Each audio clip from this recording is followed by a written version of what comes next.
रोशनपुर नाम के गांव में चंदा और शांति नाम की जिठानी और देवरानी रहती थी।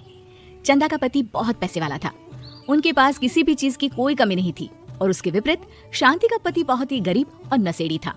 शांति चंदा के घर में काम करके अपना घर चलाती थी। भाभी, घर पर खाने के लिए कुछ भी नहीं है, अगर आप थोड़ा खाना दे पाए तो बहुत मेहरबानी होगी। मुझे जो भी पैसे मिलते हैं वो तो आपके देवर नशे में उड़ा देते हैं। ये तुम लोगों का ना रोज रोज का ड्रामा हो गया है। अब देवर जी कमाते नहीं है तो मैं क्या करूं? तुम्हारा पति तो तुम्हारी सारी कमाई दारू में उड़ा देता है, रहने दो भूखा उसे। अरे ऐसे मत बोलिए भाभी, आप तो जानती ही हैं कि वो मन के कितने साफ हैं, पर इस बेरोजगारी के कारण उन्हें दारू पीने की लत लग गई है। अरे अपना ये रोना गाना बाद में कर लेना, पहले काम निपटा ले घर का। मेरा और टाइम खराब ना कर। जा गेहूं पीस ले, फिर तुझे कपड़े भी धोने हैं। शांति रसोई घर में जाकर गेहूं पीसने लगती है। पीसते पीसते कुछ गेहूं वहां कपड़ों में गिर जाते हैं, जिसे देखकर उसके दिमाग में एक आइडिया आता है। क्यों ना ऐसे ही थोड़े गेहूं मैं अपने पल्लू में बांधकर घर ले जाऊं, फिर एक बर्तन में जमा कर लूंगी और उसे पीसकर रोटी बना लूंगी। कुछ दिन तो ऐसे ही चलता रहा, मगर फिर एक दिन चंदा ने शांति को ऐसा करते हुए देख लिया। अरे पहले तो मुझे लगा तुम लोग बस गरीब हो, पर तुम लोग तो चोर भी हो। चोरनी कहीं की, मुझे तो लगता था तू गेहूं पीसती है, पर तू तो अपने पल्लू में गेहूं छुपा कर ले जाती है। निकल मेरे घर से। मुझे माफ कर दो भाभी, हमारे पास खाने के लिए एक दाना तक नहीं था, इसलिए मुझे ये सब करना पड़ा।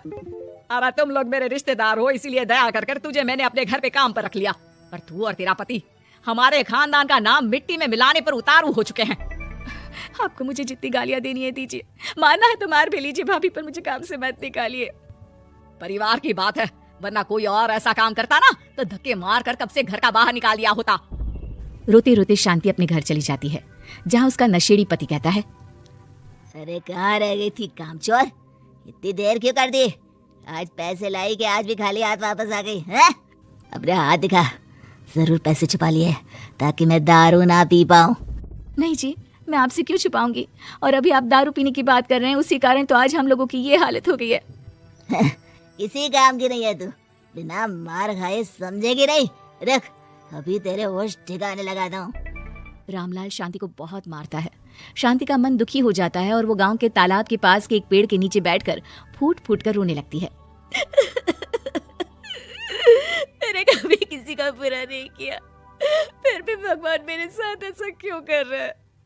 मैं तो रामलाल जी की फिक्र करती हूँ, फिर भी उन्होंने मुझे इतना मारा। तभी उसे एक आवाज सुनाई देती है, रोने की कोई जरूरत नहीं है बेटी, चिंता क्यों करती हो? ये आवाज कहाँ से आ रही है? शांति अपने आसपास देखती है, उसे कोई नहीं दिखता। वो ऊपर देखती है, जहाँ उसे एक छोटी सी परी दिखती है। आप कौन है? आप तो कोई परी लगती है। हाँ बेटी, मैं इसी पेड़ पर रहती हूँ। मैंने तुम्हारी सारी बात सुनी, अब तुम्हें फिक्र करने की कोई जरूरत नहीं। अपनी आंखें बंद करो। शांति आंखें बंद करती है और जादुई परी अपनी छड़ी घुमाती है। उसकी छड़ी घुमाते ही पेड़ के सारे पत्ते सुनहरे रंग के हो जाते हैं। परी उनमें से एक पत्ता तोड़ लेती है और फिर से अपनी छड़ी घुमाती है, जिसके कारण सारे पत्ते पहले की तरह साधारण से दिखने लगते हैं। आंखें खोलो बेटा, लो इस पत्ते को ले जाकर अपने तकिए के नीचे रख देना। ये तो एक साधारण पत्ता है, इससे क्या होगा? ठीक है, अगर आप कहती हैं तो मैं इसे रख लेती हूँ। शांति उस पत्ते को लेकर अपने घर जाती है और अपने कमरे में तकिए के नीचे रखकर सो जाती है। सपने में उसे वही पेड़ वाली जादुई परी दिखाई देती है। बोलो शांति, क्या चाहिए तुम्हें? मैं चाहती हूँ हम बहुत अमीर हो जाए और मेरे पति नशा करना छोड़ दे, उन्हें कोई काम भी मिल जाए। कल जब तुम सुबह नींद से जागोगी, तुम्हारी इच्छा पूरी हो गई होगी। अगली सुबह शांति नींद से जागती है, अपने आसपास का नजारा देखकर चौंक जाती है। उसके बिस्तर पर चारों तरफ सोने चांदी रखे हुए थे। हे भगवान, कहीं मैं सपना तो नहीं देख रही? इतना सारा सोना, वो भी मुझ गरीब के पास। रामलाल जी को बताती हूँ, वो बहुत खुश होंगे। शांति जैसे ही कमरे के बाहर जाती है, वो देखती है कि रामलाल सूट बूट पहने काम के लिए बाहर जा रहा होता है। मुझे शहर में एक नौकरी मिल गई है शांति, मुझे आने में देर हो जाएगी, घर का ध्यान रखना। और इस तरह शांति बहुत अच्छा जीवन बिताने लगती है। उसके पास अब किसी भी चीज की कमी नहीं रह जाती। रातों रात शांति के पास आए इतने पैसों को देखकर उसकी जिठानी उससे पूछती है, अरे क्यों रे शांति, कहीं बड़ा हाथ मारा है क्या? अचानक तुम लोगों के पास इतना पैसा कैसे आ गया? नहीं नहीं भाभी, ये सब तो जादुई परी के दिए हुए पत्ते का कमाल है। शांति जादुई पत्ते के बारे में सारी बात चंदा को बताती है, जिसे सुनकर चंदा के मन में लालच आ जाता है और वो झूठ मूठ रोते हुए उसी पेड़ के नीचे जाती है, जहाँ उसकी रोने की आवाज सुनकर जादुई परी कहती है, क्या हुआ बेटा, क्यों रो रही हो? मैं बहुत गरीब हूँ, मेरे पति मुझे बहुत मारते हैं, अब मैं जीना नहीं चाहती। चिंता मत करो बेटा, अपनी आंखें बंद करो। जादुई परी चंदा को भी उसी पेड़ का एक पत्ता देती है और तकिए के नीचे रखने को कहती है। चंदा उस पत्ते को लाकर अपने तकिए के नीचे रख लेती है और अगली सुबह जब उठती है तो उसके कमरे में चारों तरफ सांप बिच्छू रहते हैं। अरे बचाओ बचाओ, कोई मुझे बचाओ। ये कैसा पत्ता है जिसे लाने के बाद उस गरीब शांति के पास तो इतना सारा सोना आ गया, और मेरे चारों तरफ ये सांप बिच्छू। अरे कोई बचाओ। चंदा अपनी जान बचाती हुई शांति के पास जाती है।